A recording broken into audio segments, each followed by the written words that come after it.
அனைவருக்கும் வணக்கம் நண்பர்களே. இன்னைக்கு நம்ம உற்சாக நியூஸ் சேனலில் நம்ம பதிவில் எதை பற்றி பார்க்க போகிறோன்னா, புகழ்ச்சியை விரும்பக்கூடிய சிம்மராசி நண்பர்களுக்கு பார்த்தீங்கன்னா மகிழ்ச்சி நிறைந்த சுபகாரியம் ஒன்று நடக்க இருக்குது அடுத்த 15 நாட்களில்.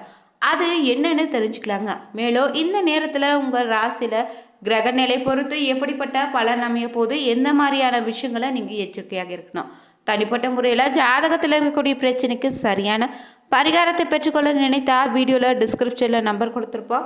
அந்த நம்பருக்கு கால் பண்ணி தெரிஞ்சுக்கலாம். வாங்க நண்பர்களே, வீடியோக்குள்ளே போகலாம். எப்போதுமே பார்த்தீங்கன்னா மதிப்பு மரியாதைக்கு முக்கியத்துவம் கொடுக்கக்கூடிய சிம்மராசி நண்பர்களுக்கு அடுத்து வருகின்ற நாட்களில் பார்த்தீங்கன்னா ரொம்ப சிறப்பான நாளாக அமைய போகுது. லாபஸ்தானத்தில் குரு பகவான் சஞ்சரிக்கக்கூடிய காலமாக இருப்பதால் இந்த நேரத்தில் பொருளாதார பொறுத்தவரை நல்ல வளர்ச்சி இருக்கு. தாராள தனவரமும் உண்டு. வீட்டில் சுப விசேஷங்கள் நடக்க போகுதுங்க. புதிய வாய்ப்புகள் கைகூடும். உங்களை சாதாரணமாக நினைத்தவங்க உங்களுடைய திறமைகளை இப்போது உணர்வாங்க. சவாலான செயல்களை கூட நேர்த்தியாக செய்து முடித்து வெற்றி வாகை சூட போறீங்க. பட்டம் பதவின்னு அதிகார அதிர்ஷ்ட வாய்ப்புகளும் உங்களுக்கு கை கொடுக்குங்க. அதே போல் உங்கள் ராசிக்கு 5, 8க்கு அதிபதியான குரு பகவான் பார்த்தீங்கன்னா 11ஆம் இடமான லாபஸ்தானத்தில் சஞ்சரிப்பதால் உங்களுக்கு விரயஸ்தானத்திலையும் செல்வதால் அஷ்டமச்சனியின் தாக்கத்தால் பிரிந்து வாழ்ந்த தம்பதிகள் சேர்ந்து வாழக்கூடிய விருப்பம் இந்த நேரம் அதிகரிக்கும். தொழில் அபிவிருத்தி உண்டாகும். எதிர்பார்த்ததை விட அதிக வருமானம் இந்த நேரத்தில் கிடைக்கும். வீடு மனை வாங்கி மகிழ்வீங்க. பூர்வீக சொத்துக்கள் உங்கள் கைக்கு வந்து சேருங்க. கர்ப்பிணி பெண்களுக்கு ஆண் மிகவும் பிறக்க வாய்ப்பு இருக்கு. வியாபாரிகளுக்கு விற்பனையினை அதிகரிக்கும். நிலுவையில் இருந்த சம்பள பாக்கிகளும் வந்து சேரும். பெண்களுக்கு வேலை பார்க்கக்கூடிய இடத்துல இணக்கமான சூழ்நிலை உண்டாகும். பணி நீக்கம் செய்யப்பட்டவங்க மீண்டும் பணியில் சேரக்கூடிய வாய்ப்பு இருக்கு. தீர்க்கமாக யோசிக்காம எடுக்கும் முடிவு எதிர்காலத்தை கேள்விக்குறியாக மாற்றிடலாம். அதனால ஆலோசனையும் கேட்டுக்கொள்வது நல்லது. விவசாயிகள் பயிர் காப்பீட்டு செய்வது அவசியம். சட்ட சிக்கல்கள் காரணமாக மன அமைதி குறையும் என்பதால் எந்த விதமான சட்ட சிக்கலாக இருந்தாலும் நீதிமன்றப்படி ஏறுவதை தவிர்த்து பேசி தீர்க்க முயல்வது தான் நல்லது. எளிதில் முடிய வேண்டிய காரியங்கள் மன சஞ்சலத்தால் தாமதமாகலாம். யாருக்கும் பணனை கடனாக தராதிங்க, வாங்காதீங்க. அதே போல் உங்களுக்கு பார்த்தீங்கன்னா 6, 7க்கு அதிபதியான சனி பகவான் ஆண்டு முழுவதுமே அஷ்டம ஸ்தானத்தில் நின்று அஷ்டம சனியாக பலம் தருவதால் உங்களை சுற்றி இருப்பவங்களுடைய உண்மையாக இருப்பவங்க யாருன்னு, பகடைக்காயாக இருப்பவங்க யாருன்னு அனுபவம் இந்த நேரத்தில் உங்களுக்கு புரிய வைக்கும். உடல் உபாதைகளோ நோய் தொந்தரவு மாற்று வைத்தியத்தில் பலன் தருங்க. கொடுக்கல் வாங்கல நிதானத்தை கடைபிடிங்க. தாய் வழியில் மனக்கவலை கருத்து வேறுபாடு உண்டாகலாம். அதே போல் புதிய முயற்சிகளை சுய ஜாதக பரிசீலனைக்கு ஏற்ப செய்து கொள்வது நல்லது. உங்களுக்கு பணவரவில் முன்னேற்றம் இருக்கும். பெண்கள் புதிய வாகனம் வாங்குதல், ஆடம்பர பொருட்களை வாங்குதல்னே உல்லாச பயணம் செல்லுதல் என்று இனிமையாக பொழுதை கழிப்பீங்க. சிலர் பணிச்சுமையிலின ஆரோக்கிய குறைபாடு காரணமாக விருப்ப ஓய்வு பெற கூட வாய்ப்பு இருக்கு. தம்பதிகளுடைய அமைதியை கடைபிடித்தால் நிலைமையை சீராக்கும். அதே போல் குடும்பத்தில் இருப்பவர்களது செய்கைகள் உங்களது கோபத்தை தூண்டும்படியாக இருந்தாலும் நிதானத்தை கடைபிடிப்பது வீண் பிரச்சனையை தடுக்குங்க. பழைய வீட்டை புதுப்பிங்க. பொழுது போக்கான விருது விழாக்களில் கலந்து கொள்வீங்க. பிள்ளைகளுடைய திருமணம், கல்வி போன்ற சுப நிகழ்விற்கு எதிர்பார்த்திருந்த தொகை கிடைத்து பணவரவும் சமமாக மாறும். உங்கள் பேச்சால் முன்கோபத்தால் நல்ல வாய்ப்புகள் தள்ளி போகலாம்.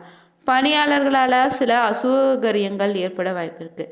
அதே போல் உங்கள் ராசியில் பார்த்தீங்கன்னா கேது பகவான் ராசியில் ராகு பகவான் சப்தமஸ்தானத்தில் சஞ்சரிப்பதால் உங்களுக்கு சனி பிரச்சனை, ஜென்மகேது, ராகுவின் காலனை எதை எடுத்து கவிழ்த்தோன்னு பெயர் செய்யாதீங்க. வாழ்க்கை என்பது கண்ணாடி பாத்திரம் போல உணர்ந்து செயல்படுவது இப்போதைக்கு நல்லது.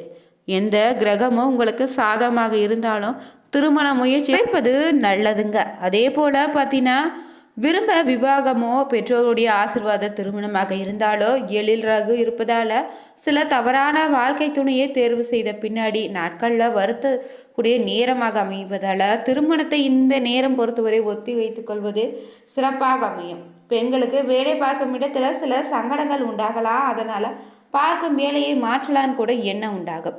பெண்கள் இந்த காலகட்டத்தில் மாங்கல்ய சரடு மாற்றுவது, தாலி பெருக்கி போடுவது போன்றவற்றை தவிர்த்துக்கோங்க. கையில் காசு சரளமாக புரளும். இழுபறியாக இருந்த வேலைகளும் முடியும்.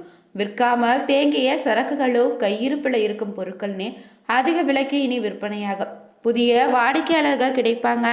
உத்தியோகத்தில் வீண் வாக்குவாதங்களை தவிர்த்து மேல் அதிகாரிகளுடைய சொல்படி நடந்து கொள்வது முன்னேற்றத்திற்கு உதவியாக அமையும்.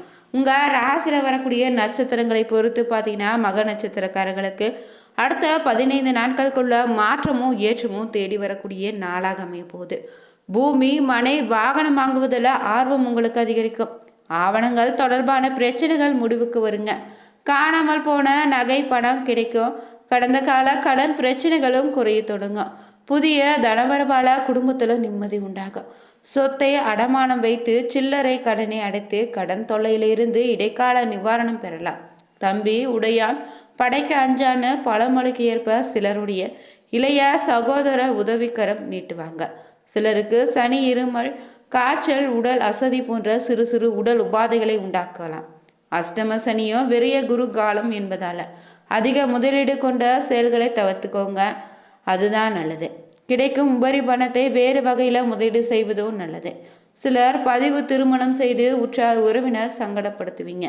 தொழில் பங்குதாரருடைய மேல் நம்பிக்கை குறைவு உண்டாகும். வெளிநாடு வேலை எதிர்பார்த்தீங்கன்னா நல்ல செய்தி கிடைக்கும். தினமும் சிவகவசம் படிப்பது சிறப்பான பலனை தருங்க. அடுத்ததாக வரக்கூடிய பூர நட்சத்திரக்காரர்களுக்கு பார்த்தீங்கன்னா நிதானத்தோடு செய்யப்பட வேண்டிய வருடமாக அமைந்திருக்கு. வரவுக்கு மீறிய செலவுகள் மனதை வருத்தலாங்க. அடுத்தவருக்கு ஜாமீன் கொடுப்பதை தவிர்த்து கொள்வது நல்லது. தொழில் உத்தியோக ரீதியான பாதிப்பு எதுவும் இந்த நேரத்தில் இருக்காது. பங்குதாரர்களிடம் இருந்து வந்த பிரச்சனைகள் இருக்கலாம். மேல் அதிகாரிகளிடம் வாக்குவாதத்தை தவிர்த்துக்கோங்க.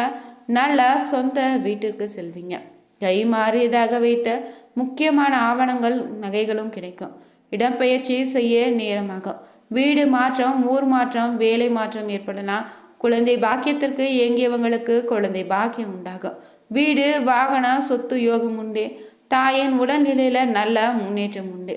நண்பர்களுடைய ஒத்துழைப்பு மகிழ்ச்சியை அதிகரிக்கும். பெண்களின் ஆன்லைன் பொருள் வாங்கக்கூடிய மோகம் வங்கி சேமிப்பை கரைத்து விடக்கூடிய சூழ்நிலை இருக்கும். அதே போல வீண் விரயம் இல்லைனா வைத்திய செலவு சற்று மிகைப்படுத்ததாக இருக்கும். வருமானத்துல பெரும்பகுதி கடனுக்காக நீங்க செலவு செய்ய வேண்டியதாக கூட அமையலாம். வியாழக்கிழமையில குரு பகவானை வழிபடுவது சிறப்பான நல்ல மாற்றத்தை தருங்க. அடுத்து உங்க ராசியில வரக்கூடிய உத்திராடம் நட்சத்திரக்காரர்களுக்கு மேன்மையான பலன்கள் உண்டாகக்கூடிய நாளாக அமைய போகுது. சொந்த தொழில் செய்தீங்கன்னா அதிக முனைப்போடு விடாமுயற்சியோடு செயல்பட்டாலே பெரும் லாபத்தை பெறலாம். இந்த நேரத்தில் உங்களுக்கு மாற்று முறை வைத்தியத்தில் ஆர்வம் அதிகரிக்கும். வேலைக்கு செல்லும் இடத்துல மதிப்பு மரியாதை அதிகரிக்கும். குடும்பத்திற்கு பொன்பொருள் வாங்குவீங்க. எதிர்காலம் குறித்த சிந்தனை உங்களுக்கு அதிகரிக்கும். வாழ்க்கை துணையினுடைய ஆரோக்கியம் குறைபாடு அகலம். தொழிலில் லாபம் அதிகரிக்கும். வேலைக்காக விண்ணப்பித்தவங்களுக்கு சாதகமான பதில் கிடைக்கும்.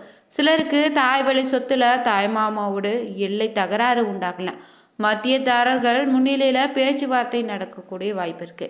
மேலும் விவாகரத்து வரை சென்ற வழக்குகள் சுமூகமாக. சிலருக்கு எண்ணங்கள் செயலாக மாற்ற முடியாது. மனதில் இனம் புரியாத பய உணர்ச்சிகள் இருந்து கொண்டே இப்போதைக்கு இருக்குங்க. சொத்துகளுக்கு நல்ல வாடகை தர கிடைப்பாங்க. அரசு வழி ஆதாயம் உண்டு. தந்தையின் கட்டளைக்கு இணங்குவீங்க. குழந்தை பாக்கியம் தொடர்பான உங்களின் எண்ணமும் ஈடேறும்.